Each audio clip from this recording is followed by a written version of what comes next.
মাফ করে দাও কি করিবে মানা।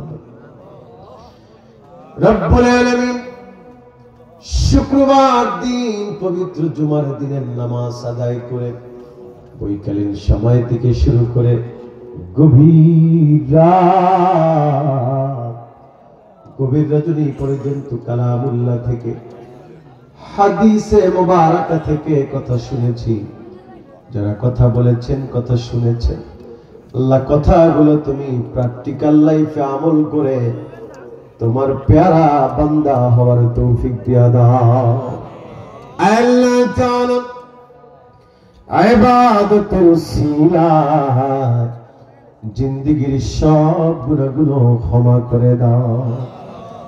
আল্লাহ তাআলা হাদিয়াতার লক্ষ লক্ষ কোটি কোটি গুণের থেকে অধিক পরিমাণে বৃদ্ধি করে হাবিব